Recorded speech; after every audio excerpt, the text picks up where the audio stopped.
નમસ્કાર, superfast news સાથે હું છું નુપુર। સૌથી પહેલા વાત કરીએ તો સંસદના શિયાળુ સત્રના 5મા દિવસે પણ હોબાળો જોવા મળ્યો। લોકસભા અને રાજ્યસભામાં વિપક્ષ દ્વારા નોટબંધીને લઈ સંસદની કાર્યવાહી અવરોધવામાં આવી। લોકસભામાં વિપક્ષના આકરા વલણ અને વિરોધને જોતા કાર્યવાહી બુધવાર એટલે કે આવતીકાલ સુધી સ્થગિત કરી દેવામાં આવી છે। તો રાજ્યસભાની કાર્યવાહીમાં પણ વિક્ષેપ પડ્યો છે। નોટબંધીને લઈ કોંગ્રેસ સહિતની વિપક્ષી પાર્ટીઓની માંગણી છે કે વડાપ્રધાન મોદીની હાજરીમાં જ નોટબંધી મુદ્દે ગૃહમાં ચર્ચા થાય। તો બીજી તરફ સરકારે સ્પષ્ટતા આપતા જણાવ્યું છે કે તેઓ તમામ ચર્ચા માટે તૈયાર છે, પણ વિરોધી પાર્ટીઓ એન કેન પ્રકારે સંસદની કાર્યવાહી અવરોધવા માંગે છે।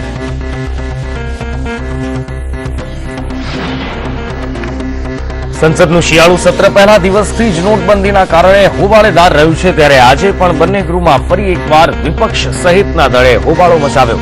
લોકસભામાં વિપક્ષ વડાપ્રધાન આવશે તો જ સંસદ ચાલશે તેવી માંગ સાથે અડગ જોવા મળ્યું, જ્યારે રાજ્યસભામાં પણ નોટબંધીનો મુદ્દો ઉછળતા હોબાળો મચ્યો અને કાર્યવાહી સ્થગિત કરવાની ફરજ પડી, જ્યારે કે લોકસભા આવતીકાલ સુધી સ્થગિત કરી દેવાની ફરજ પડી છે।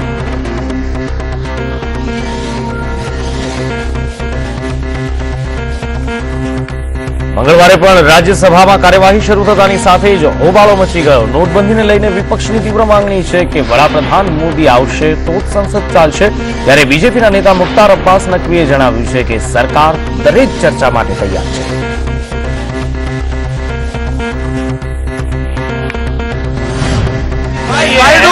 कि जो विपक्ष ने जिस चर्चा को शुरू किया है उस चर्चा को वो कंटिन्यू करें, कोई आपत्ति नहीं है। बीच में चर्चा तो दिक्कत ये है, और इसलिए जो है जिन लोगों को अगर उन्हें नहीं बोलना है तो आपसे अनुरोध है कि जो सदस्य बोलना चाहते हैं उनके नाम को आप चर्चा शुरू करिए। 16 तारीख को जब सदन शुरू होना था उस समय सभी सदस्यों ने चर्चा की मांग की। सरकार ने कहा हम चर्चा के लिए तैयार हैं, आप 1 दिन 2 दिन 4 दिन 10 दिन आप चर्चा करिए, हम तैयार हैं और आपके हर सवाल का हम आपको जवाब देंगे, माकूल जवाब देंगे। और चर्चा शुरू हुई, जब चर्चा शुरू हो गई सर, उसके बाद कोई तर्क नहीं, कोई तथ्य नहीं, और पूरे दिन जो है वो तर्कों और तर्कों के दिवालियेपन से जूझते रहे। उसके बाद उन्होंने 2 दिन 3 दिन 4 दिन तक सदन नहीं चलने दिया। हमारी अपील ये है, कंप्लेन कोई नहीं है इनकी, हमारी अपील ये है कि ये जो है वो टुकड़ों में चर्चा नहीं हो, चर्चा तत्काल आप शुरू कराइए। और जो रिमेनिंग मेंबर से जो बोलने वाले आप शुरू कराइए, तैयार। બીએસપી સાંસદ માયાવતીએ રાજ્યસભામાં વડાપ્રધાન મોદીના જવાબની માંગણી કરી છે, જેને ઉપસભાપતિએ ખારીજ કરી દીધી છે। તેમણે કહ્યું છે કે આ મુદ્દે નાણામંત્રી જવાબ આપવા તૈયાર છે। તો વળી કોંગ્રેસના સાંસદ ગુલામ નબી આઝાદે પણ વડાપ્રધાનને સંસદમાં બોલાવવાની માંગણી કરી છે।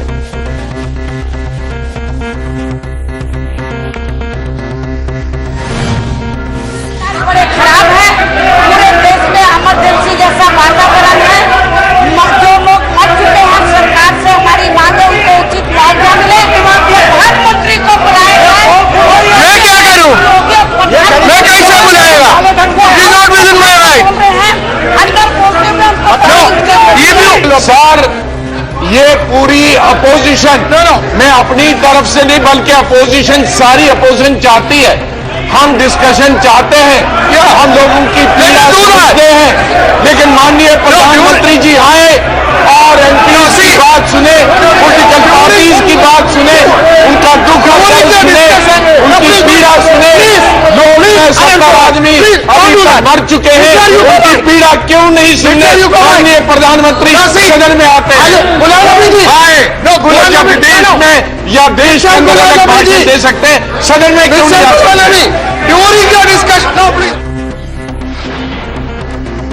લોકસભામાં જમ્મુ કાશ્મીરની સ્થિતિ પર ગૃહ રાજ્યમંત્રી કિરણ રિજિજુએ જવાબ આપ્યો છે। તેમણે કહ્યું છે કે સરકારે ઘાટીની હાલત ઠીક કરવામાં રાજ્ય સરકાર સાથે મળી પ્રયાસ કર્યા છે। નોટબંધીની ત્યાં પથ્થરમારાની ઘટનાઓ બંધ થઈ ચૂકી છે। कुछ लोग ऐसे काम में लगे हुए हैं जिससे वहाँ के शांतिपूर्वक जो वातावरण है उसको खराब करने के लिए, इसलिए हमारे गृह मंत्रालय की ओर से राज्य सरकार के साथ मिल करके एक सामान्य रूप से वहाँ कैसे जीवन जो है चले और प्रशासनिक व्यवस्था को ठीक करने के लिए काफ़ी कदम उठाए गए हैं। और ये भी सच है कि कुछ सेपरेटिस्ट लोग जिसको सिक्योरिटी भी दिया गया है और साथ साथ में वो कहीं बाहर जाकर के कई कार्यक्रम में भी हिस्सा लेते हैं जो भारत विरोधी होते हैं।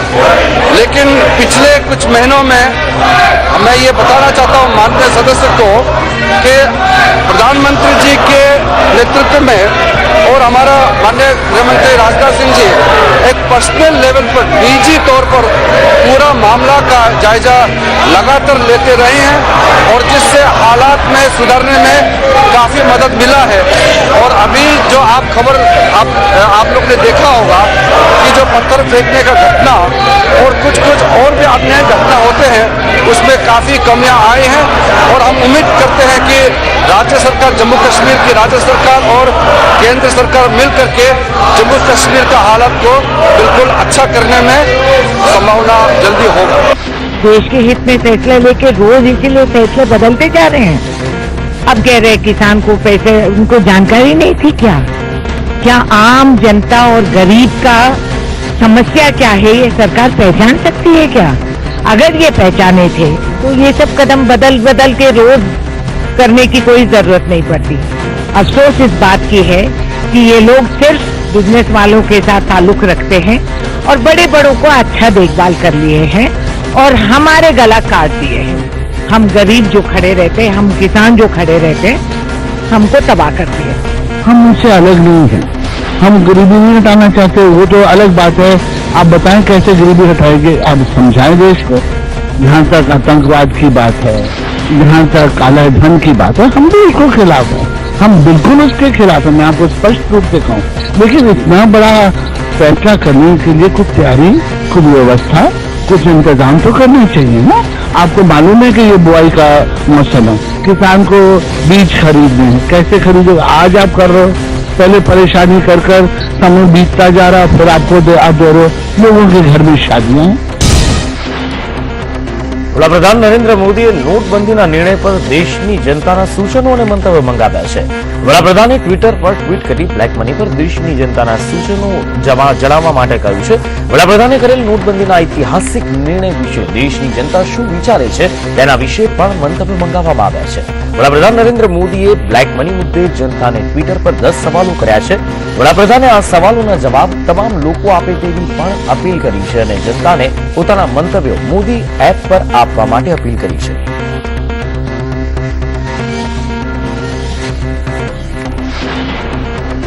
વિપક્ષના પ્રહારોનો સામનો કરવા માટે ભાજપની પાર્લામેન્ટરી બોર્ડની બેઠક બોલાવાઈ હતી, જેમાં નોટબંધી અંગે ચર્ચા કરવામાં આવી। આ સમયે સરકારના નિર્ણય સંબંધિત પ્રસ્તાવ પસાર કરવામાં આવ્યો હતો। આ પ્રસ્તાવ પસાર થતા જ વડાપ્રધાન મોદી ભાવુક થઈ ગયા હતા। અહીં સરકારના નિર્ણયનું સ્વાગત પણ બોર્ડના સભ્યોએ કર્યું હતું।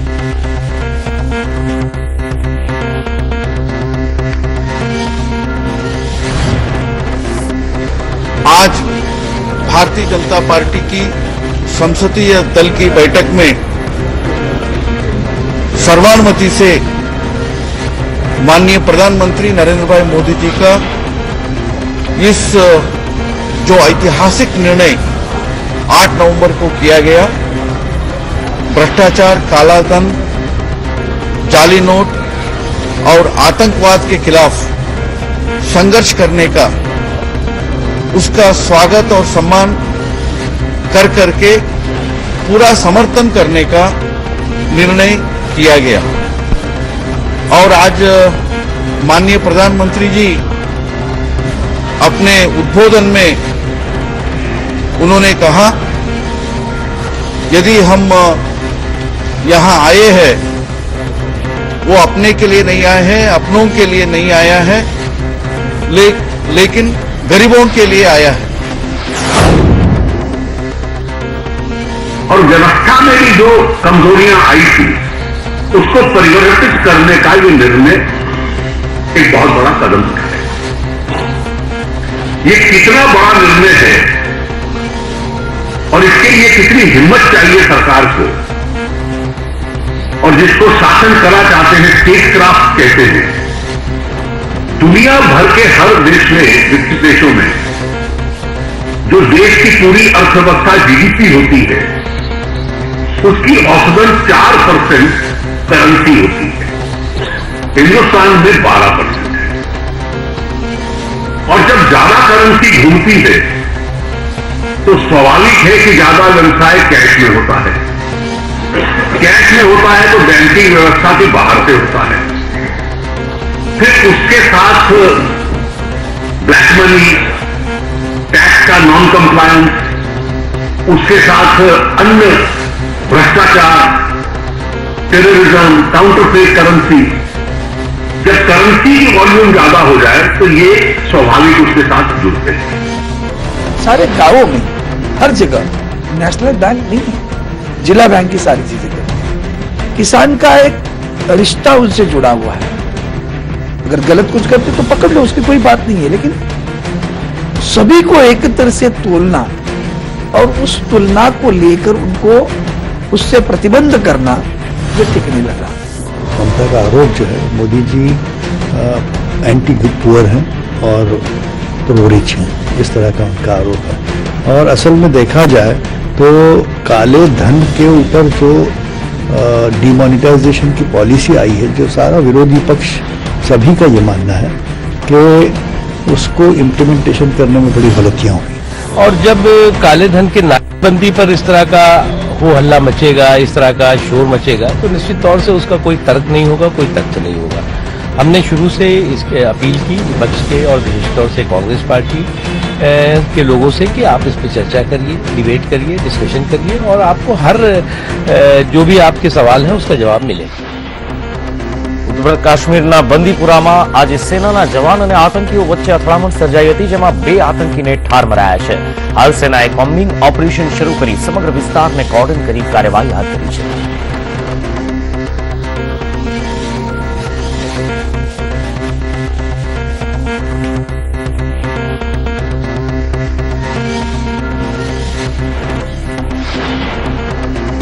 દેશમાં 6 રાજ્યની પેટા ચૂંટણીની મતગણતરી આજથી શરૂ કરવામાં આવી છે। પશ્ચિમ બંગાળ, મધ્યપ્રદેશ, તામિલનાડુ, અસમ, અરુણાચલ પ્રદેશ અને ત્રિપુરા તથા કેન્દ્ર શાસિત પ્રદેશ પોંડિચેરીની 4 લોકસભાની બેઠકો અને 9 વિધાનસભાની બેઠકો માટે ચૂંટણી યોજાઈ હતી।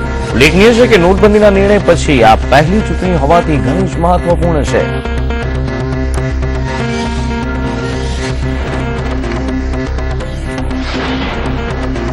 પરમાણુ હથિયાર લઈ જવા માટે સક્ષમ અગ્નિ 1 મિસાઇલનું સફળ પરીક્ષણ કરવામાં આવ્યું છે।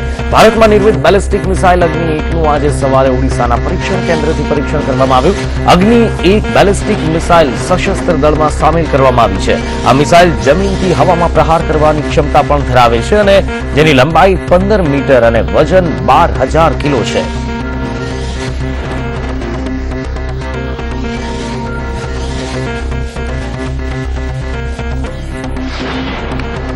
સોમવારે ભારતે ઓડિશા ખાતે પૃથ્વી 2 મિસાઇલનું પણ સફળ પરીક્ષણ કર્યું હતું। જમીનથી જમીન પર મારણ ક્ષમતા ધરાવતી આ મિસાઇલ પરમાણુ હથિયારથી સજ્જ છે અને 500 થી 1000 કિલોનું વજન વહન કરવાની ક્ષમતા ધરાવે છે।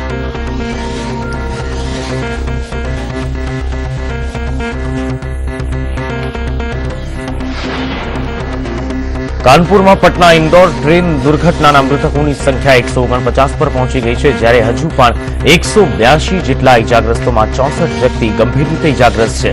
125 જેટલા મૃતદેહની ઓળખ થઈ ગઈ છે, જ્યારે મોડી રાત સુધી ટ્રેનના ડબ્બાની ટ્રેક પરથી હટાવવાની કામગીરી હાથ ધરવામાં આવી હતી। સોમવાર બપોર સુધી 10 જેટલા ડબ્બાને હટાવવામાં આવ્યા હતા, જ્યારે 4 ડબ્બાને રાત સુધીમાં ટ્રેક પરથી હટાવી રેલ વ્યવહાર પૂર્વવત કરવાનો પ્રશાસને આશાવાદ વ્યક્ત કર્યો હતો।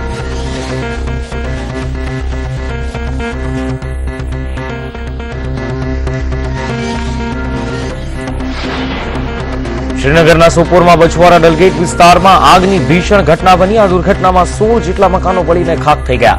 આ દરમિયાન એક વૃદ્ધાનું આ આગમાં મોત થયું છે।